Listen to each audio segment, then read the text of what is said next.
Okay, so let's move on here. So God creates man in day 6. Okay, day 6. So man has been on the earth since that 6,000th year. And we were also here, or mankind was also here on the 7th day, the day of rest. And now we've been here another roughly 6,000 on top of all that. So you're basically looking at what, 8 years?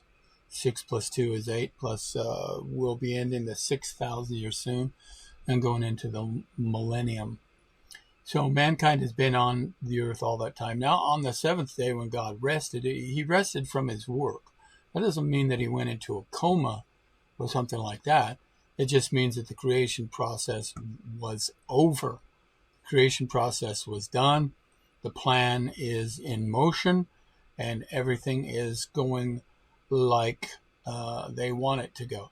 Now, in chapter 2, we start out here with a little bit of a recap and talking about God's plan and how he went through the creative process. And then it gets into this, how the watering of the plants came to be, and that there was a mist that came out of the earth, out of the ground. So it's good to recognize this now, because the water came out of the ground, a mist came out of the ground. And we'll see this again happening in the flood scenario, where there was a flood for 40 days and 40 nights that flooded the world and destroyed all the flesh that wasn't on the ark. So this is just part of that, realizing that. And if you look at this behind me again, you're going to see the dome of the water around, and then the water below, and the big ice ring around the outside. So there is water below and above. Now, initially it's talking about that it formed a mist that came out of the earth and it watered the ground. Now, metaphorically, this creation story is going to be the same process we're going to go through as we watch the whole multiply and replenish the earth being accomplished through the male and female. So, not to get ahead of myself, so let's keep going here with what we've got going on here. Is after the mist, and then it says, and God formed man out of the dust of the ground and breathed into his nostrils a breath of life, and man became a living soul. So you got the man and the woman, male and female. And I also want to point out here too that you've got man, and then you've got woman, which is basically 2 words. You've got man as the second half, and the first half is woe, W-O, W-O, woe, woe man. And throughout the scriptures, throughout all of God's gospel, a woe is a covenant curse. So when we think of woe man, it would be easy to see that the woman is a woe, or to some degree, some sort of a element of a curse on man.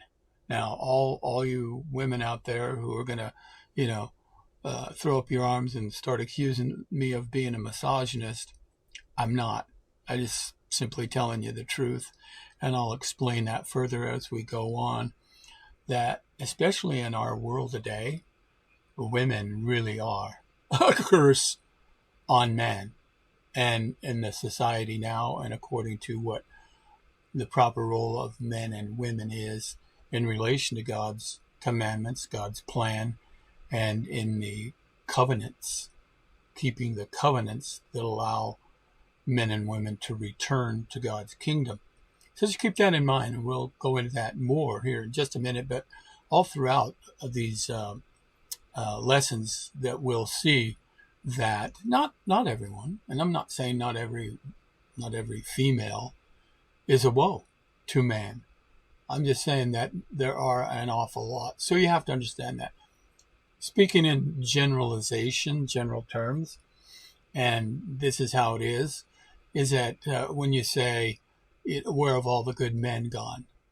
There's a lot of women today asking that question. Where have all the good men gone? Well, you chased them away.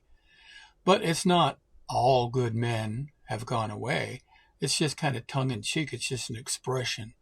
So when I say things like all the women or all the people, all the people, this group, that group, the other group, whatever it happens to be, it's an expression. If I get to say, okay, it's 100%, that's different. But you've got to remember that it's just one of those expressions, and I fall into that same type of language as well. So I'll try to be more specific if it needs to be more specific. But as a general rule, all just as a kind of a phrase for the vast majority, or it seems like all. It seems like every 100%.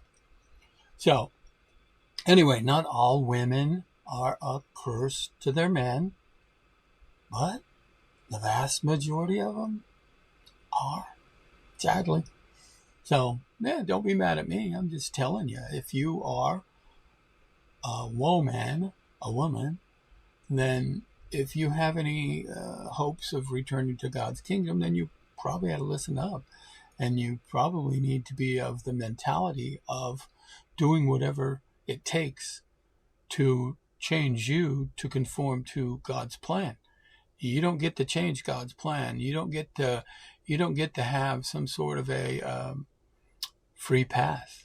Doesn't work that way. So you're just fooling yourself if you think otherwise. Anyway, so we have man and woman. And so then we have now, they've got the breath of life, living souls. And here in verse 9, it also talks about God made to grow every tree that is pleasant to the sight and good for food, the tree of life also in the midst of the garden, and the tree of the knowledge of good and evil. Yowzers.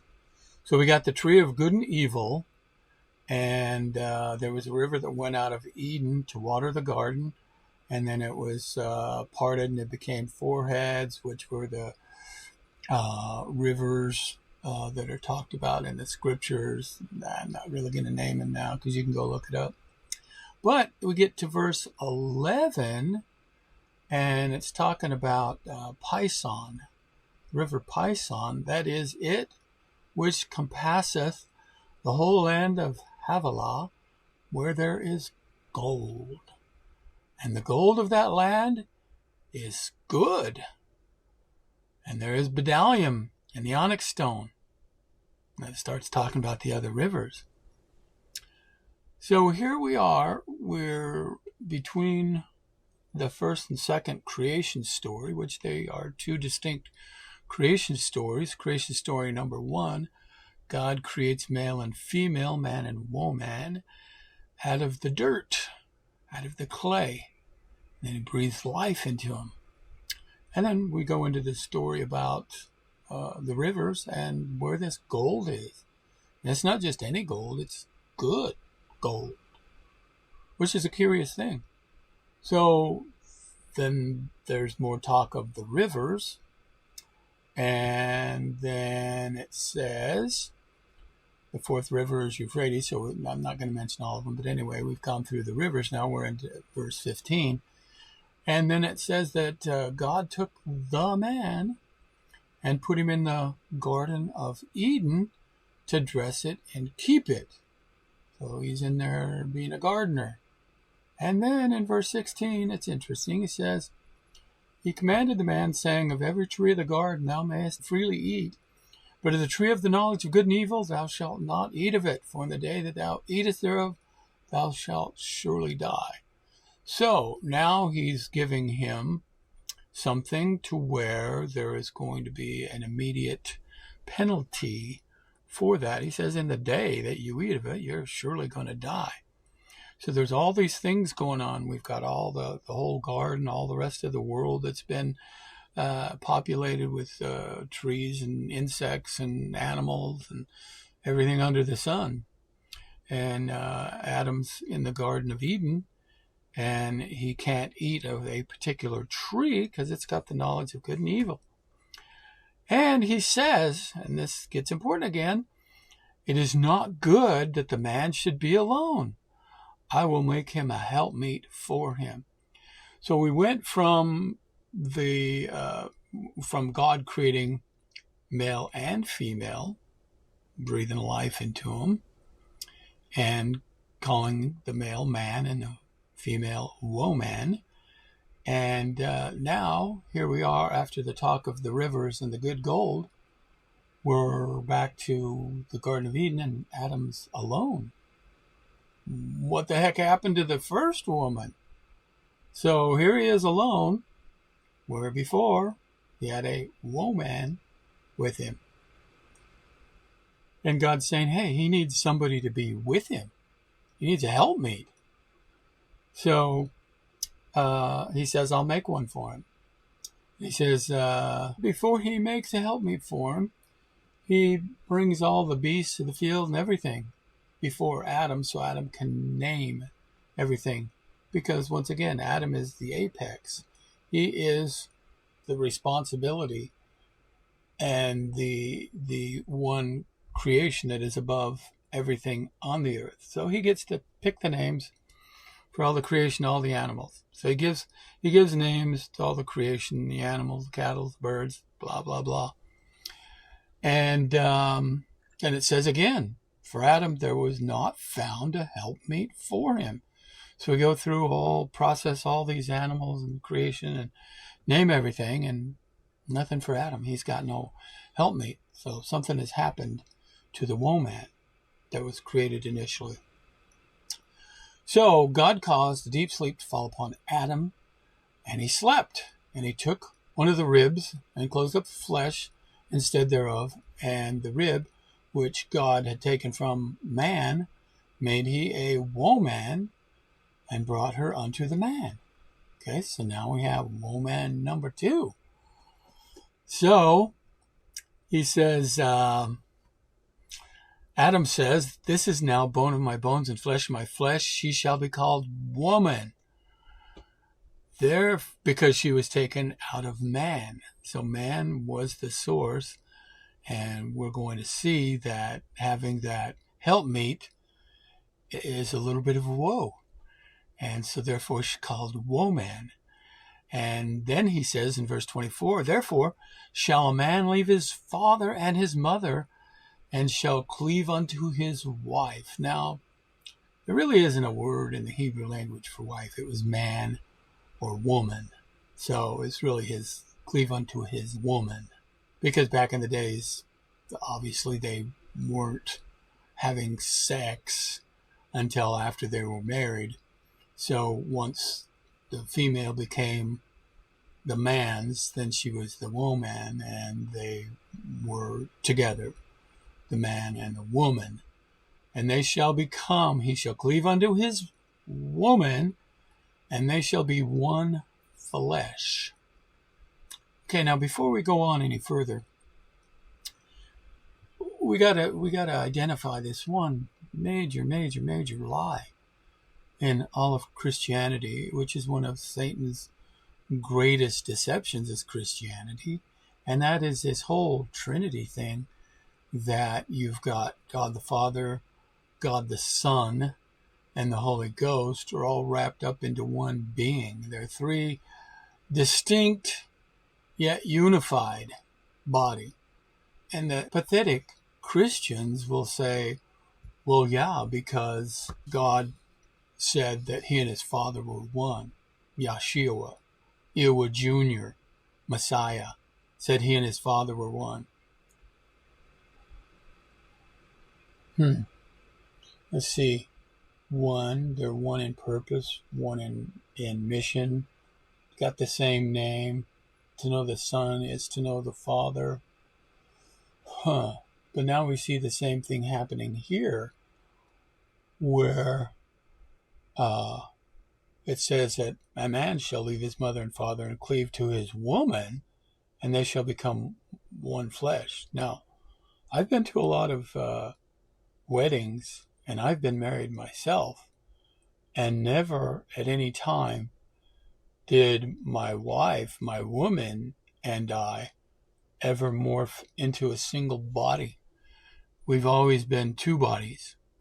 So the woman, metaphorically, came from the side, the rib, right here on the side, not behind me, not in front of me. We'll talk about that in a minute. Not on top of me, and became my helpmeet. Therefore, when a man leaves his mommy and daddy, he's going to cling to his woman. Now he's got his woman there with him to help him with life's journey. And when they become one, it is not by morphing into a single body and becoming one in the body. They become one through the act of procreation sexually.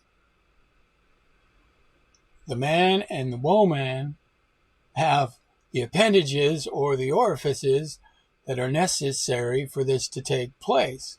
Now, when this happens, the idea here is reproduction. That was the whole command that God gave to them, is that you multiply and replenish the earth, just like the other animals, just like the other creation.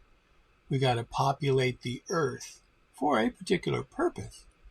So you've got to become one through sexual intercourse, and from that, the man plants the seed into the woman, just like the earth accepted the seeds for reproduction to reproduce those plants. So metaphorically, the man plants the seed into the woman, into the ground. Mother Earth nurtures and waters the seed to maturation, at which time then it becomes a living creature. One flesh from two. So out of two, unless of course you're having twins or triplets or whatever it is, but I'm just speaking in general terms. You're going to have one flesh that comes out of the womb, that comes out of Mother Earth, that comes out of the cosmic womb, the world that we live in. Metaphorically, that's what the woman's womb is. With the earth, the water, the air, the umbilical cord, all those things that are necessary for life. So that's what's happening here. They're not merging into one. Father, Son, and Holy Ghost never merged into one. They never were one. They've always been three separate and distinct entities that are one only in purpose, or metaphorically unified for that purpose. And the purpose of the man and the woman becoming one is from two flesh, they become one flesh in the creation of the child growing inside the womb.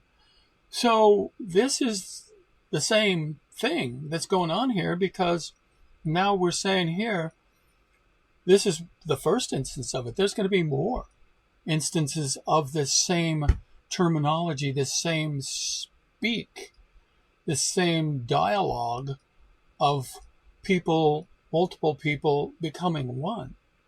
And it's not that way. It's metaphorical. And we'll talk about it in several more instances as we go along here. So anyway, this whole notion of the Trinity, get that out of your head. It's a lie. In fact, the guy who came up with it was Constantine. All the other people at the time, which were mostly pagan, didn't want to have that as part of their core belief going into Christianity, which is all a lie. It's the names are all lies. It's all a delusion. So he had this idea that he wanted to have this delusion of the Trinity, and all the other pagans were against him. They just didn't want to speak out loud and risk having their heads cut off. So Constantine bullied the rest of the Council of Nicaea to go along with his idea, because he was a nut job. He is one of Satan's minions. So the rest of them didn't believe that, didn't think that, didn't want that.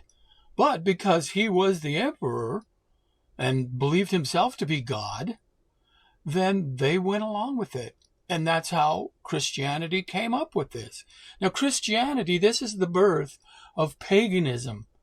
This is the birth of paganism when Constantine has his council of all the other pagans get together. It was not the followers of Messiah Yeshua who converted the pagans. It was the pagans who brought the followers who were also pagans, who converted to this idealism because of all the great miracles that were being done that you could actually see. People were recording that they saw this and experienced it. Whereas the other pagan gods, it was just a guess. Well, Thor is the god of thunder, so I guess when we're hearing all that thunder, it must be Thor. Now, nobody's ever seen Thor, but we think it's Thor. Okay. So it's all a bunch of lies. Anyway, they become one flesh, right? Through procreation, through intercourse, through sex. It's a great plan. It's a great setup for this purpose. So there you have it, sex. So, and they were both naked, the man and his wife, his woman, and they were not ashamed. Why? Why would they be? Right? Hey, they're young. They're in perfect condition there. There's probably nobody's doing aerobics or working out or going to the gym or anything, but they're probably in pretty fit condition. But they're not ashamed. So in the biblical word, ashamed, it's a polite way of saying they weren't sexual. They were innocent, just like babies. You put a 6-month-old boy baby and a 6-month-old girl baby together, and they don't understand what's going on. So they were innocent at this time. So we're going to go ahead and stop the video right here, and because of the length of the video, we are going to chunk it up into 3 different parts. So this is the end of part 1. Hope you'll join me in the next part, part 2.